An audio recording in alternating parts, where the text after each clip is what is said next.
இடைநிலை சுவடு.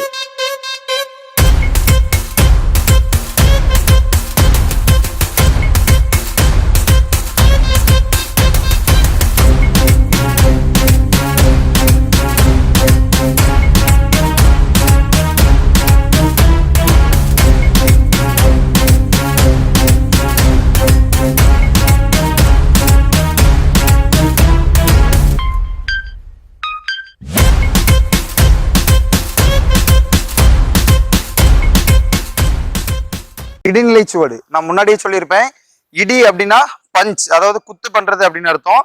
அதுதான் இந்த நிலைச்சுவடு ஃபுல்லாவே வருது. நீங்க போன கட்டத்துல பார்த்த நிலைச்சுவடு வந்து பாத்தீங்கன்னா வெட்டு நிலைச்சுவடு பாத்தீங்க. அதுல வந்து உச்சி வெட்டு, பல்லை வெட்டுகள், இந்த மாதிரிப்பட்ட அளவுகள் தான் அதிகமா இருக்கும். இதுல வந்து பாத்தீங்கன்னா நம்ம இடி பண்ற விஷயங்கள் வந்து நிறையவே இருக்கும். ஓகே, ஃபர்ஸ்ட் சமநிலை. வணக்கம். தயார் நிலை. ஓகே, ஃபர்ஸ்ட் ஒரு முக்கு நான் செஞ்சு காட்டுறேன் பாருங்க. பின்பக்கமா திரும்பி உங்களோட வலது கையில தடை பண்ணி ஒரு இடது கையால ஒரு இடி பண்றோம். அப்படியே முன்பக்கமா திரும்பி உங்களோட இடது கையால தடை பண்ணி வலது கையை ஃப்ரண்ட்ல நீட்டுறோம். உங்களோட வலது காலை தூக்கி உள் பக்கமா தூக்கி ஒரு உள்செவி கால் அடி பண்ணி காலை முன்பக்கமா வைக்கிறோம். இப்போ உங்களோட வலது கையை அப்படியே தலைக்கு பின்பக்கமா தூக்கி உச்சி வெட்டு பண்ணி அப்படியே ஒரு பல்லு வெட்டு பண்றோம். இப்போ அந்த வலது கையால அப்படியே ஒரு தடை பண்ணி இடது கையில ஒரு இடி பண்றோம், வலது கையில ஒரு இடி பண்றோம். இப்போ உங்களோட இடது கையை பயன்படுத்தி அப்படியே உங்களோட வலது கை தட்டி பின்னாடி எடுத்து ஒரு முன்செவி முண்டா கொடுக்குறோம். இப்போ அதே வலது கையால ஒரு தடை பண்ணி இடது கையால ஒரு இடி பண்றோம். இவ்வளவு தான் ஒரு முக்கு. இதை மறுபடியும் பார்த்துடலாம் வாங்க, நீங்களும் கூட சேர்ந்து செய்யுங்க. சமநிலை. தயார் நிலை. ஒன்று, பின்னாடி திரும்புறோம், வலது கையால தடை பண்ணி ஒரு இடி பண்றோம். இரண்டு, முன்பக்கமா தடை பண்ணி கையை நீட்டுறோம், ஒரு உள்செவி காலி பண்ணி காலை ஃப்ரண்ட்ல வைக்கிறோம். இப்ப மூன்று, வலது கையால ஒரு உச்சி வெட்டு, பல்லை வெட்டு.